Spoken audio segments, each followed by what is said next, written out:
പോടാ പോടി.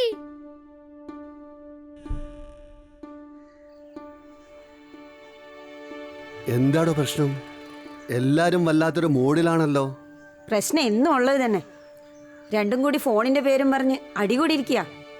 ഒരു സ്വൈര്യമില്ല എനിക്ക് സ്കൂൾ വിട്ട് വന്നു കഴിഞ്ഞാ. നിങ്ങൾ രണ്ടിനും കൂടി ഓരോ ഫോണ് വാങ്ങിക്കൊടുത്തേക്ക്, പിന്നെ പ്രശ്നം തീരുമല്ലോ.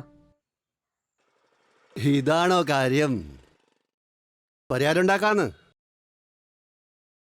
ഞാൻ വാങ്ങിയിട്ടുണ്ട്, രണ്ടുപേർക്കുമായി. പക്ഷേ ഫോണല്ല മക്കളെ. വാ രണ്ടാളും. ഇതൊരു ത്രില്ലിംഗ് മാനുവൽ ഗെയിമാ, ഹൂട്ട് ആൻഡ് ടൂട്ട്. നിങ്ങൾ രണ്ടാളും ഇതിലൊന്ന് കളിക്കുക. എന്നിട്ട് പറ, മൊബൈൽ ഗെയിമാണോ അല്ല ഈ ഗെയിമാണോ ഏറ്റവും രസമെന്ന്. എങ്ങനെ കളിക്കാന്ന് ഞാൻ നിങ്ങൾക്ക് പറഞ്ഞുതരാം. ഏട്ടാ, ഇത് സൂപ്പർ കേട്ടോ. ഇതൊരു രസമുള്ള കളി മാത്രമല്ല, ഈ കളിയിലൂടെ മാത്സും ഇംഗ്ലീഷ് വാക്കുകളൊക്കെ എനിക്ക് കുട്ടികളെ ഈസിയായി പഠിപ്പിക്കാൻ പറ്റുന്നുണ്ട്. നോക്കൂ, ഹൂട്ട് ആൻഡ് ടൂട്ട് ഇത്രയും അത്ഭുതങ്ങൾ കാണിക്കുമെന്ന് കരുതിയതേയില്ല. കുട്ടികളെ ഫോൺ അഡിക്ഷനിൽ നിന്ന് മോചിപ്പിക്കാൻ ഉത്തമമായൊരു ഗെയിമാണിത്. ഞങ്ങൾ ഹാപ്പിയാ. പഠനമേകുന്നൊരു കുട്ടികൾ, കുട്ടികളുടെ കൂട്ടുകാരൻ, ഹൂട്ട് ആൻഡ് ടൂട്ട്.